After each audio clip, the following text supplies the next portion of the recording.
Fala galera, tudo bem com vocês? Professor Kiko na área.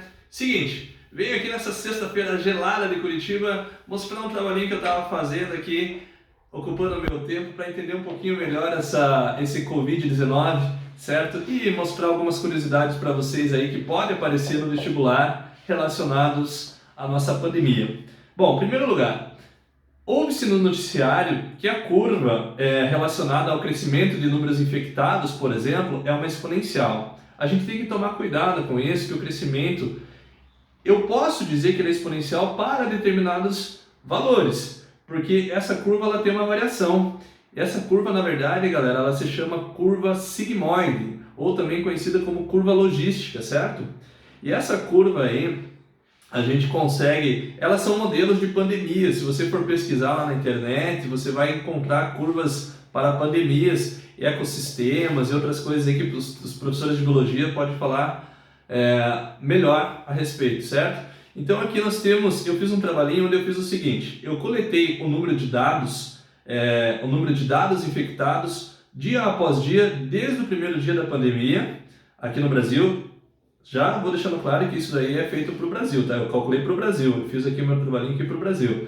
Do primeiro dia até o 80º dia, ou 79º, que seria ontem dia 14 de maio, hoje dia 15, então eu fiz agora dia 15, sexta-feira, certo?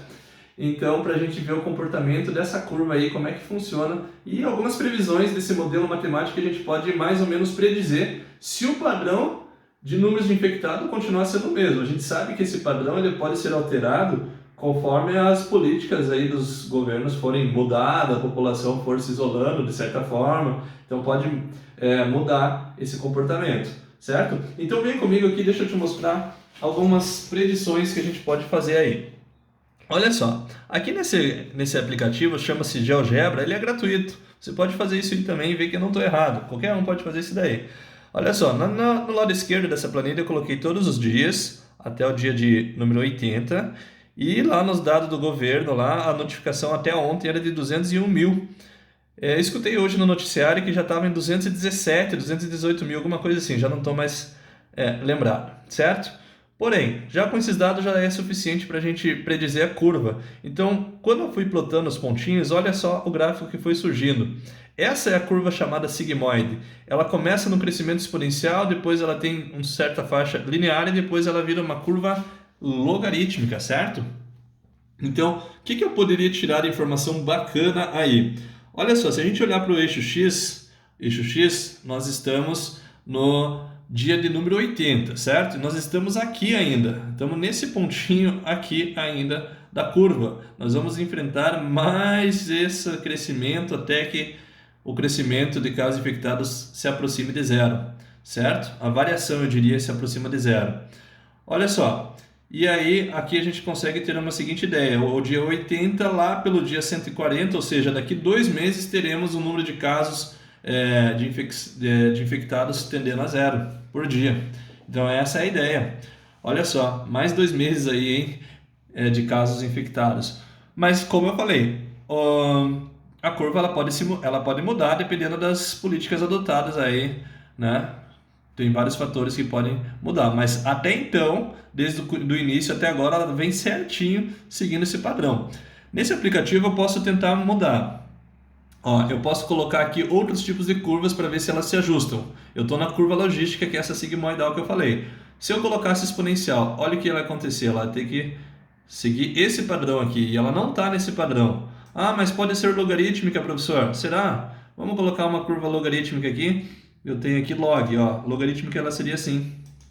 Se ela fosse linear, seria uma reta. Não é uma função do primeiro grau, claramente. Bacana, né? Então, uma curva polinomial. Uma polinomial até se ajusta quase que uma função quadrática aqui, mas porém aqui a gente sabe que esses dados fugiriam da realidade aqui, certo? Até ele tem um ajuste aqui, mas a que mais se encaixa perfeitamente é essa curva logística, que é as curvas das pandemias que os professores de biologia podem falar para vocês, beleza? Agora vamos olhar essa função aqui, perceba que ele te dá um modelinho, ele até ajusta um modelo, certo? Um modelo matemático, onde aqui o número que está aqui em cima, 497 mil, esse aqui teoricamente seria o valor máximo de casos infectados se ela seguisse esse padrão. porque aqui embaixo nós temos um e elevado a menos 0,09x. Conforme vai aumentando o valor de x, esse cara aqui vai tendendo a zero.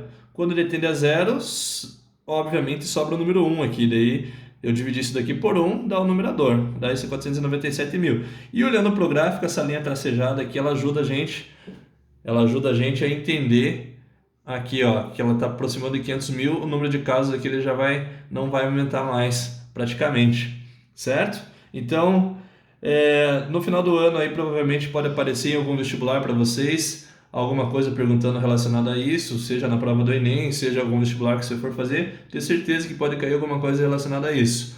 Na prova de matemática pode perguntar alguma coisa relacionada a essa função, a tendência dessa função, certo? Para onde ela se aproxima e tudo mais, tá? Então aí a matemática auxiliando a biologia, né?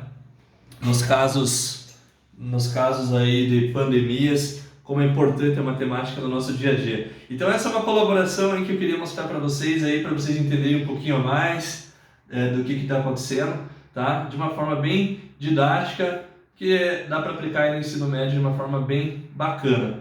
Tudo bem? Espero que vocês tenham gostado aí desse conteúdo aí para vocês, Então fica aquele abraço e retornamos em breve, tá? Um grande abraço, beijão, abraço para todos, tchau, tchau!